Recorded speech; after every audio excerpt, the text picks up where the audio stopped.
The retro gaming community is extremely passionate. There are companies making new consoles to play old games, modders who are customizing old systems to play in HD on modern displays, people making devices to allow you to back up saves from physical games onto digital hard drives for safekeeping. It's a great time to be a retro gamer. It's also a terrible time to be a retro gamer. While there's tons of accessories, mods, and tools to improve your retro gaming experience, actually getting those retro games?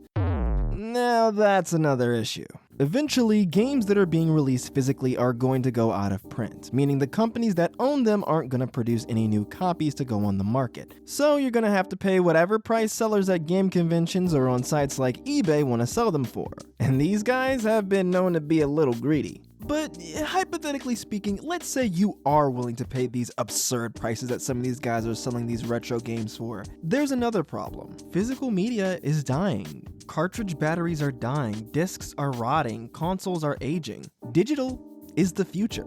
And I'm all for it. I finally went all digital with my Nintendo Switch, and it's been really liberating. Digital downloading means theoretically no game will ever be inaccessible. Except, that's not true.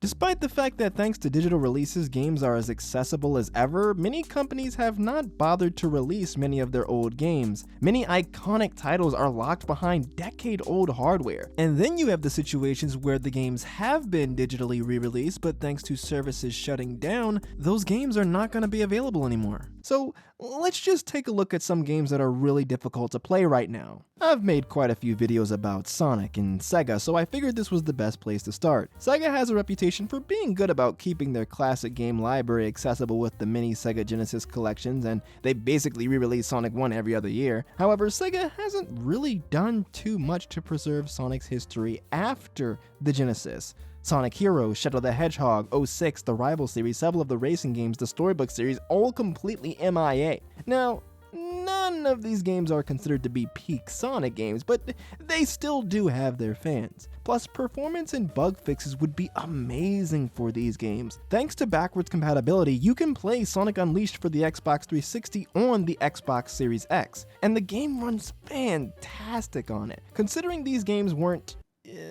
too well received, it's called the Dark Ages of Sonic for a reason, I'm sure Sega would rather forget these games existed and leave them in the past. But even games that fans do enjoy more universally, like the Advance series, are nowhere to be found.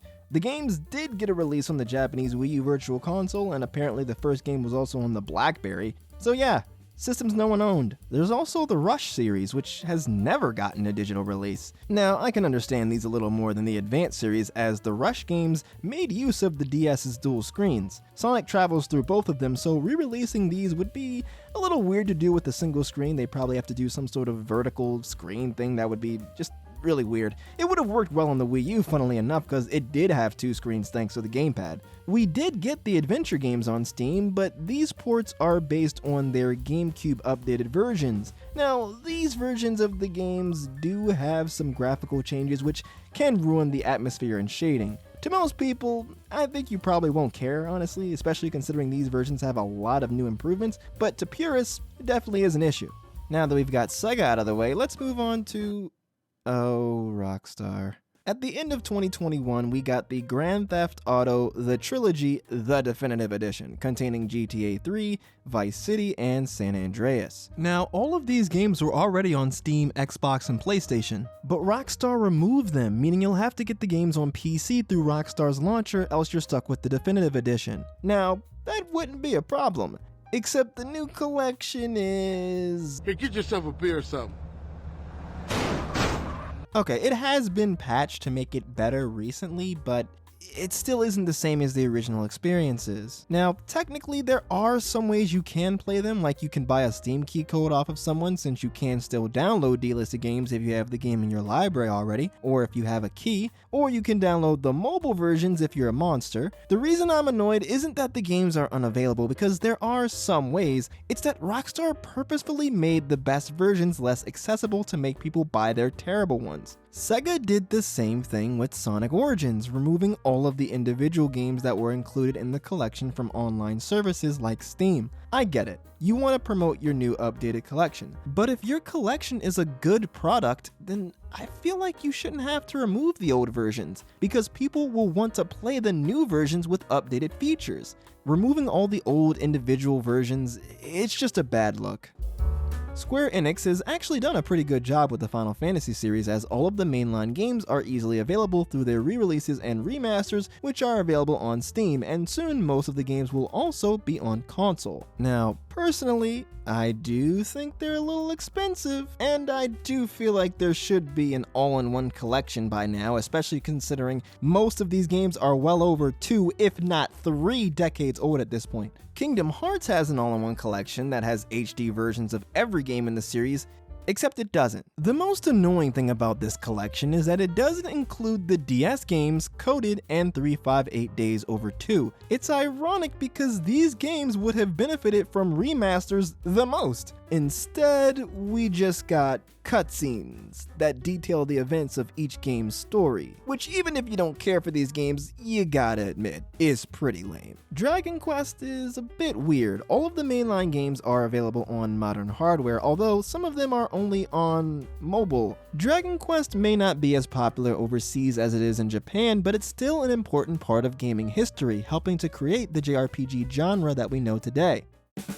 Let's give a light applause to Capcom, because I gotta admit, lately they've been doing a lot for keeping their old games alive. Last June, Capcom gave us the Capcom Fighting Collection, which included many of their less popular fighting games, including Red Earth, which has never gotten a release outside of the arcades. Now, being restricted to old consoles is one thing, but being restricted to an old arcade cabinet is a pretty tall order. I hope more companies follow this trend of re-releasing some of their more obscure games. Throughout this video, I've tried to talk about popular series that are lacking availability, but lesser known titles obviously have it way worse. When people talk about some great game collections, they may bring up Mario All-Stars, or Kirby's Dream Collection, or Sonic Mega Collection. But you wanna know what my favorite collection is? Sonic Gems Collection was so cool because the idea of it was not to milk classic games that are already well liked, but to allow people to play underappreciated titles that were lost to time. Now, don't get me wrong, the games on this collection, a lot of them aren't great. Sonic the Fighters and Sonic R, they're nice novelties that I do like. A Sonic fighting game and a Sonic racing game on foot, really cool ideas. But I wouldn't exactly give up my firstborn child to play them. Now, I may consider doing that for Sonic CD, the last of the 3 big games on this collection, but the American Gems Collection doesn't have the option for the Japanese soundtrack, which instantly makes it 1000% worse. A little while back, Capcom announced the Mega Man Battle Network Legacy Collection, which is really cool as that series has been dormant for a while, well, as well as the entire Mega Man series. 60 bones?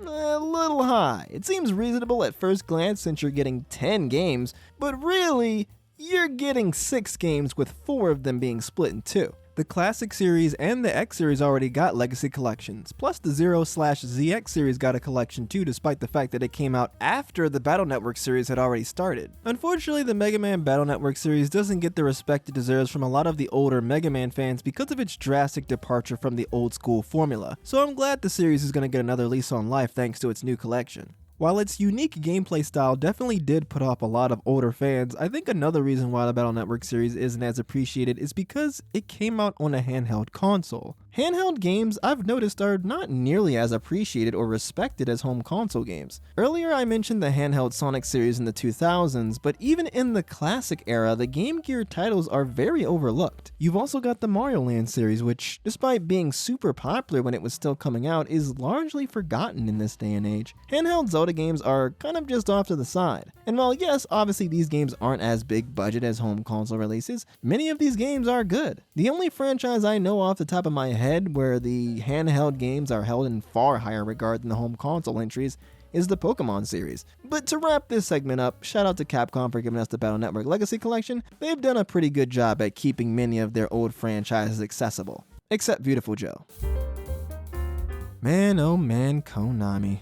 I guess I had to talk about them at some point. Alright, first, I'll give them some credit for the Castlevania and Contra Anniversary collections, which includes many of the classic games. They even threw in a couple curveballs like the Japanese-only Kid Dracula and the censored version of Contra in PAL regions, Probotector, where the characters are replaced by robots. Now that I've reached my praise quota, seriously Konami, Metal Gear and Silent Hill, two of their most beloved franchises, have been disrespected. If you want to play the games people actually like, the most recent way to access them is with their respective HD collections, which are stuck on consoles from 2005, 2006, and the Vita. And to add insult to injury, the Silent Hill collection only has 2 games.